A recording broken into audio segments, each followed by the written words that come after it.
In America, what are the challenges facing Black men? It was an incident that I'll remember for the rest of my life. It was a white cop. He has his gun drawn.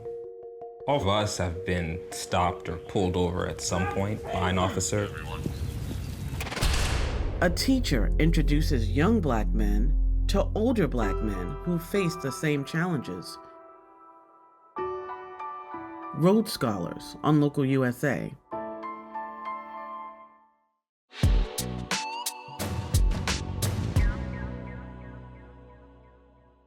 Where the money at? That's the first question. You better pack a strap. That's the first lesson. Hard times got... It was around 2009 when I started noticing that pop culture was glorifying the lifestyle of gangbangers. It seemed like it was everywhere. The messages that young men were getting, you know, you're not important unless you play a sport or you're a rapper or you carry a gun. To get an education, you need a 40 cal, cuz. My name is Thelma Straight, and I'm a teacher, author, and mother of 3.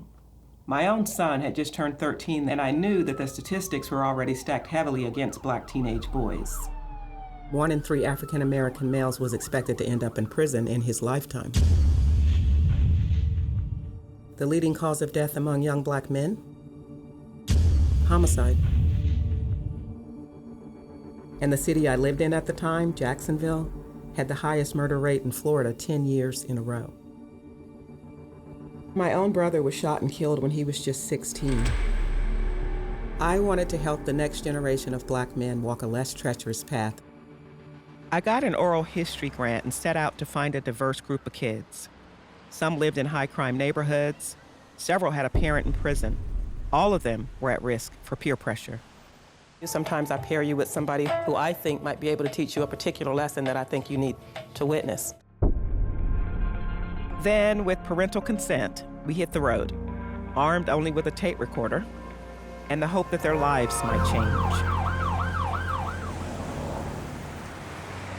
We're way behind schedule.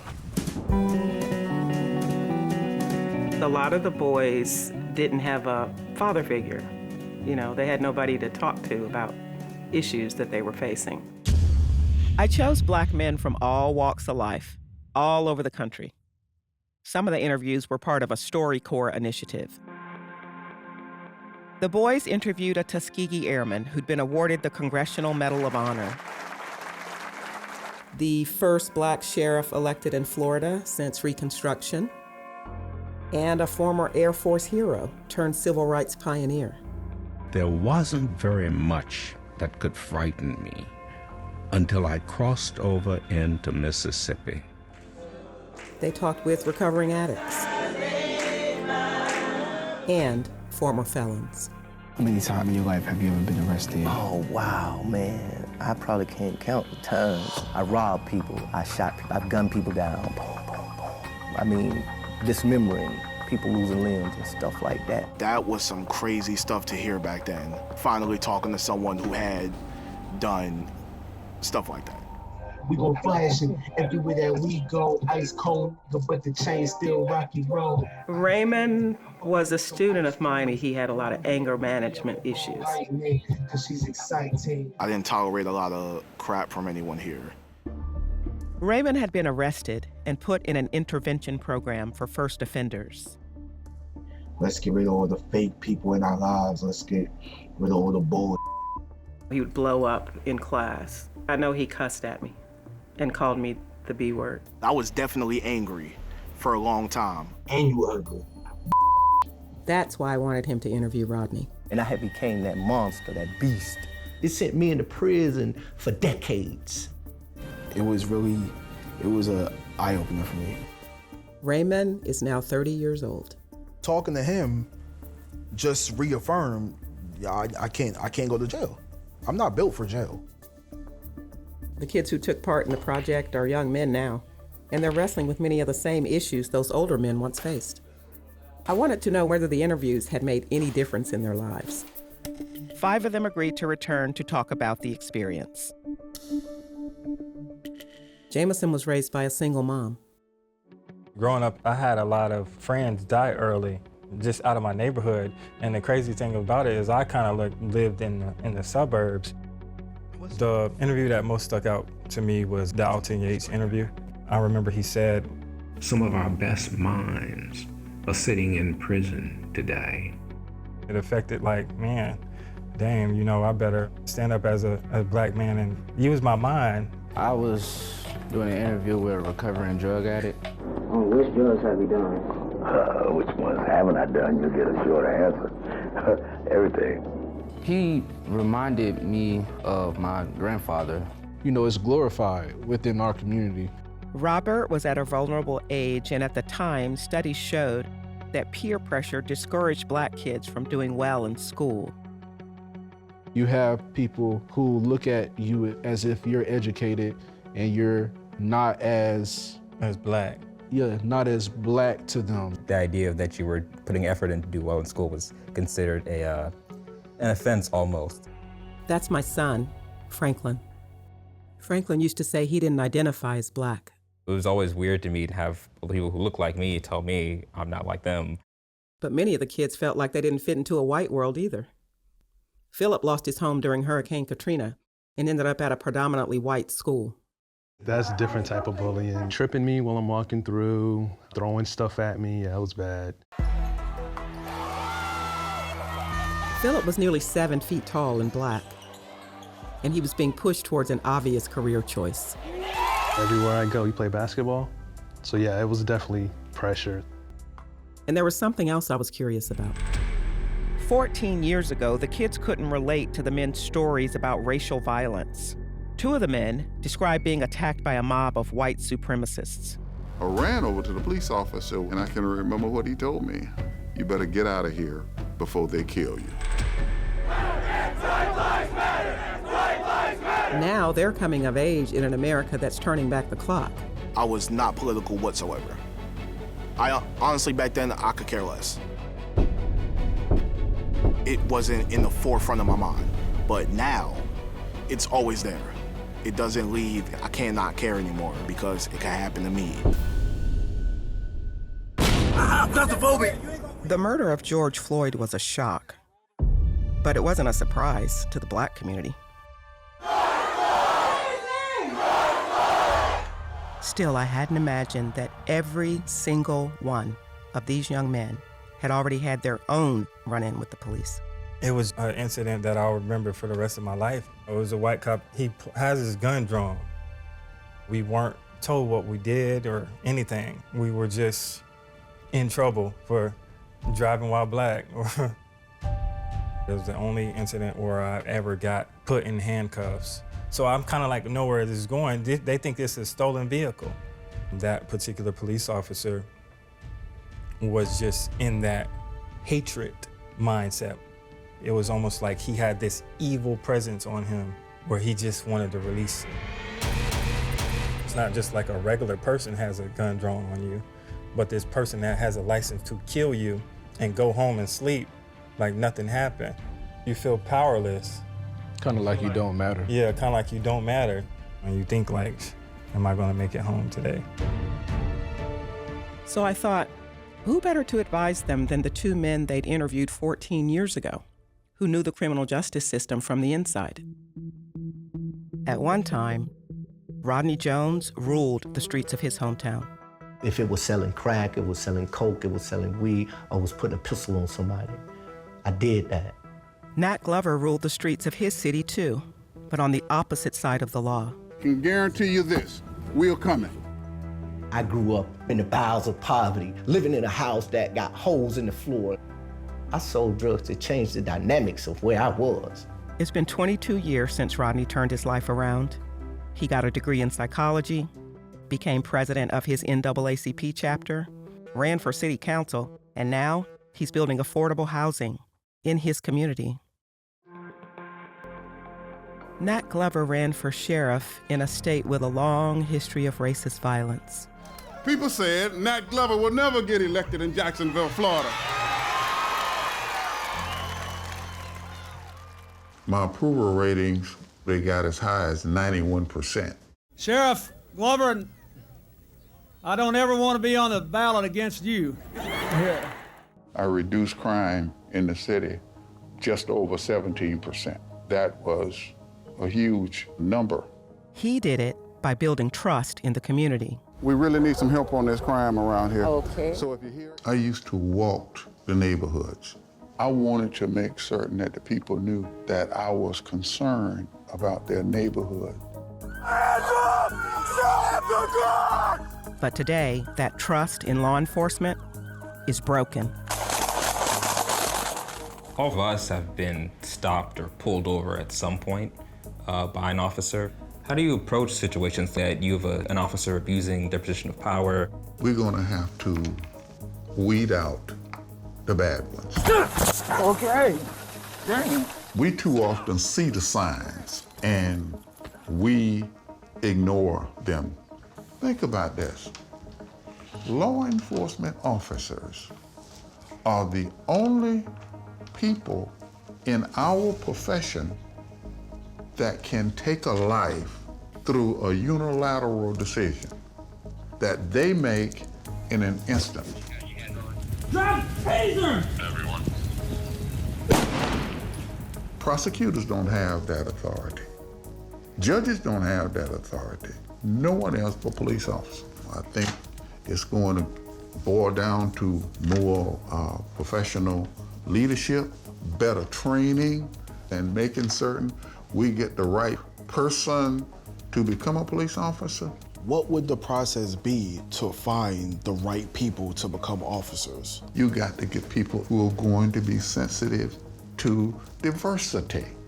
What advice would you give any young black man that comes into contact with the police to make sure he gets out of that alive? Sometimes we can de-escalate situations just in the manner of our speech, our movements. Keep your hands on the wheel. Yes, sir. Watch the tone of your voice, not just what you say. Do you have a driver's license? Yes. Where is it at? It's in the car.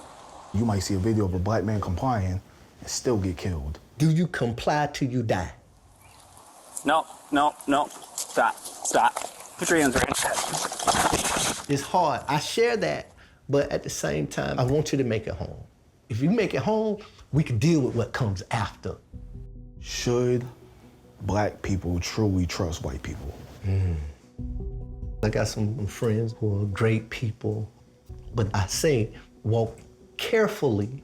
Many have a separate motivation versus just genuinely trying to help. Change has come to America. That day when Obama won, I had a teacher, he straight out just said, seeing Obama win was like watching the Twin Towers fall. What kind of comparison is that? A lot of the white kids in there were going crazy, drawing monkeys on the, in their binders and on the whiteboards and stuff. Just an eye-opener that, no matter how well you know somebody, it just takes one moment to see stuff come out of them that you would have never expected. Since then, these young men have watched the country grow more openly intolerant, and they're worried about how much worse it'll get. That's why I decided to bring back a man who'd been on the front lines during a very dangerous era for black people. Nice to meet you again, Mr. Yates, after so many years. Alton Yates had his eyes opened in the 1950s at Holloman Air Force Base. But it wasn't because of the racism there. It was because of the lack of it. Out there in the real world, you still had all of those horrors. But for the 4.5 years I was assigned to Holloman, there had been absolutely no discrimination. Yates took part in a special project testing the effect of space travel on the human body. Stopping at 1 2/10 seconds, it was like you ran straight into a stone wall head on at hundreds of miles an hour. You're aware of all kinds of pain everywhere, and sometimes those effects would last up to a month. But the experience that shaped his future happened on his way back home, after he left the service. I had been cited by the Department of Defense for having risked my life more than 65 times for science. There wasn't very much that could frighten me until I crossed over into Mississippi. I became frightened. I walked into the restaurant and this big white guy grabbed me on the shoulder, used the N-word, and told me that they didn't serve my kind in there. There was a huge billboard on the side of the road that said Knights of the Ku Klux Klan across the top. And it had a picture of a black person hanging from a tree. And it used the N-word, and it said, "Don't let the sun set on you in this county." Oh, wow. I promised myself that I was going to do something to try to change those conditions. It's amazing. In the summer of 1960, Yates helped stage a sit-in at a lunch counter and temporarily shut it down. But when they returned the following week, the Ku Klux Klan was waiting. There was a truck parked near where that gray car is down there, and there were guys standing on the back passing out axe handles to a large group of men. Some had the Confederate battle flag. About 8 of us doubled back and we went into the Woolworth store. Just as we got seated, then a group of folk rushed in and started beating us with axe handles. I was hit on the back of the head. Somehow we were able to get out through a side door. My ears were ringing and a serious headache. That whole area around the park, all of that area was just full of people. And you could hear the screaming, and it was a nightmare. I was frightened beyond anything anybody could imagine. I think it was Life magazine that had the picture of an innocent bystander who was on his way to work, but he was beaten bloody. And did the mayor, did he react to this? Yeah, he did. His reaction was, that didn't happen. Wow. And not a single member of either group came in contact with an individual of the opposite group. We learned a lesson, all right. And that lesson was that you don't stop simply because you're threatened with violence. About 7 months later, lunch counters were finally integrated. What advice would you give us on how to navigate racism? But don't run away. Yeah. Stay and fight the good fight. It's worth it. So I wondered, had any of these conversations made a difference? I did not like coming to school. It had been a long time since Raymond and I had been at the school where he was my student. Year 2013, ring a bell? Here we go. Being there made Raymond realize he wasn't where he thought he'd be by now. I have never heard no beats like this. Back then, Raymond hoped to break into the music industry, but a series of personal setbacks changed that. I haven't figured out what I want to permanently do in life yet. One of the reasons why I chose not to go to college was because how much I hated school. Raymond said the interviews inspired him to get out of his rut, so he found a new job. It did me a lot of good to just realize that I still got time to keep figuring stuff out. Because, you know, some of the guys, they're like in their 70s, 80s, still doing stuff. Jameson says listening to civil rights crusader Alton Yates 14 years ago was what inspired him to become an activist. Soon after those first interviews, Jameson spent 2 years living on the street, ministering to the homeless. Since then, Jameson has gotten involved in political action and has worked on several successful campaigns. One of the things that she's trying to do is, build up infrastructure. And then there's Robert, who interviewed W.D. Watkins, a former addict. Even when I was in recovery, I went and got me $300, $400, $500 worth of crack. I actually have a few family members who abuse some kind of substance. I was really curious to know what direction Robert went. because addiction can sometimes run in families. I would never use it as a way to cope because I see what it does to people. It really strips away who they are. Robert didn't give in to peer pressure to quit school either. He's currently pre-med and wants to improve health care for people of color. Philip didn't pursue a basketball career. He joined the Air Force and was sent to Saudi Arabia. We were living in tents and bunk beds and bombings going on, and we're hearing alarms in the middle of the night. Philip just recently returned home. That still affects me. I still wake up like in the middle of the night sometimes. A lot of those experiences, they were out of your control. Dr. Richmond Wynn is another one of the men interviewed 14 years ago.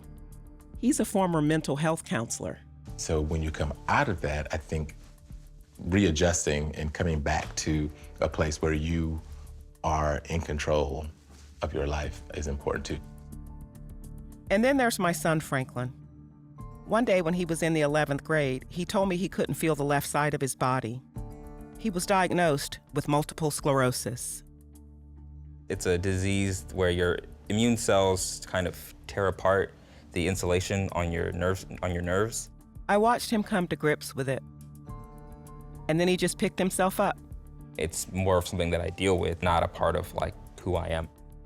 Franklin got into Brown University on a full ride.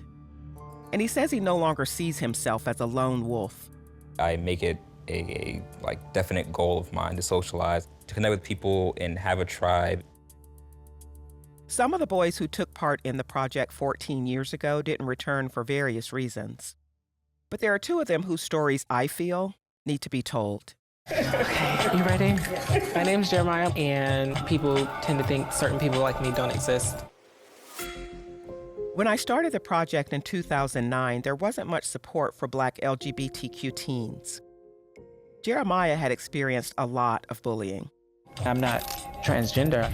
You know, there's clothes that you can buy, and if you like them, put them on. That was Jeremiah 14 years ago. Today, he's a professional makeup artist. You got men out there that hate anything that ain't men, and they will do physical harm to you. One of the men Jeremiah interviewed was a pastor whose brother was gay. I have a brother that was murdered just because of his gay lifestyle. And my fear for you is that you have to be extra careful. That warning turned out to be a prophetic one. The guy came from behind me with a belt. He wrapped around my neck, and he drugged me from one end of the parking lot to the other. And I began to lose consciousness. I couldn't see, I couldn't even open my eyes. I couldn't scream. Many of Jeremiah's friends have also been attacked, and he says new laws are making things even worse. In the past year, hundreds of anti-LGBTQ bills have been introduced across the country.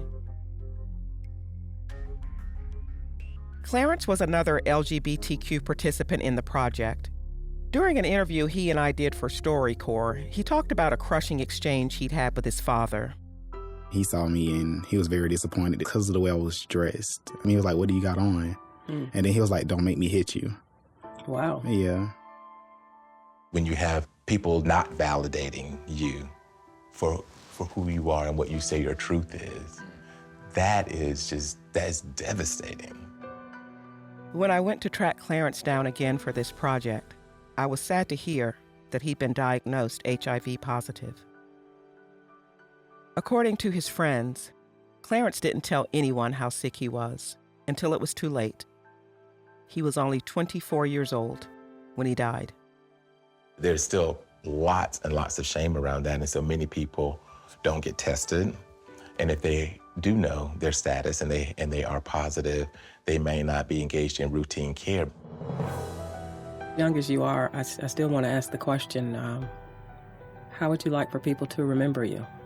I'm going to be remembered as a smart person, as somebody who really didn't start trouble. I'm going to be remembered as a good friend. Clarence was a good friend, always full of joy and hope. Perhaps his story can help others. His was a light put out too soon.